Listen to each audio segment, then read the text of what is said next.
Oğlum var. Şu an 4 yaşında. Kendisine tamamlayıcı sağlık sigortası yaptığımız halde gittiğimiz özel hastane bizden tahlil ücreti talep etti.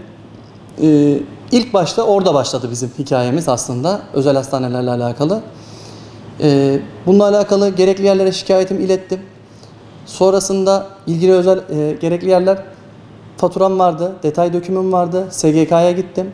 SGK bu konuyla alakalı gerekli incelemeyi yaptı. Alınan ücretin fazla olduğunu tespit etti.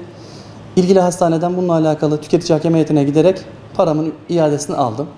Tamamlayıcı sağlık sigortasından da aynı şekilde hastayla hastane arasındaki durumu organize edemediği için onlardan da benden özel hastanenin almış olduğu ücretin aynı tutarını tamamlayıcı sağlık sigortasından da aldım.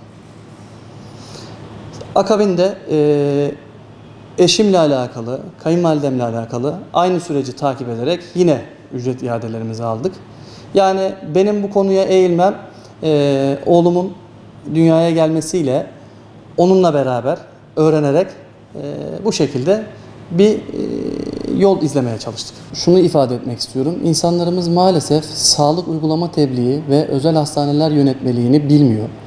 Bunu bilmedikleri için de özel hastanelere gittiğinde yüksek meblağlarda muayene ücreti, tahlil, tetkik ve benzeri ücretler ödemek durumunda kalıyorlar.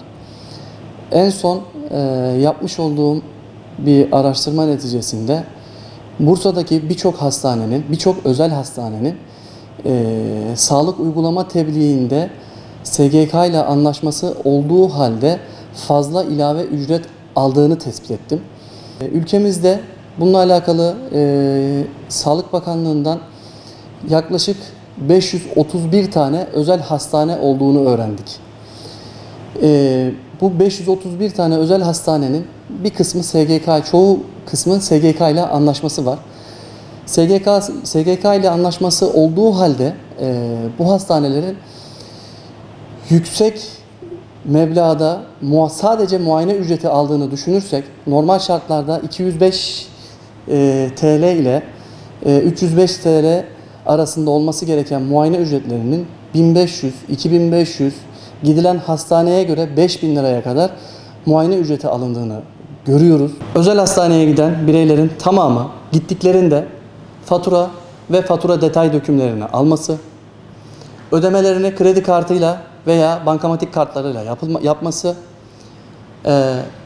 haricinde nakit veya havale veya EFT ile yapıyorlarsa bunu karşılığında faturasını ve detayını muhakkak istemeleri. Sonrasındaki süreci zaten SGK ile bir şekilde kendileri biliyorlarsa bir bilenle veya kendi başlarına da yönetebilirler. Çok zor değil. Kolay. Ama dediğim gibi bununla alakalı vatandaşımızın bilgilenmesi adına sağlık uygulama tebliği 1, özel hastaneler yönetmeliği 2, SGK'nın kendi sitesinde olan ilave ücret hesaplama modülü 3. Bu üçüyle alakalı süreci yönetirlerse ve her akşam resmi gazetede saat 12'den sonra bazı kararlar, bazı yönetmelikler değişiyor. Oradan bakıp takip etmelerini tavsiye ederim.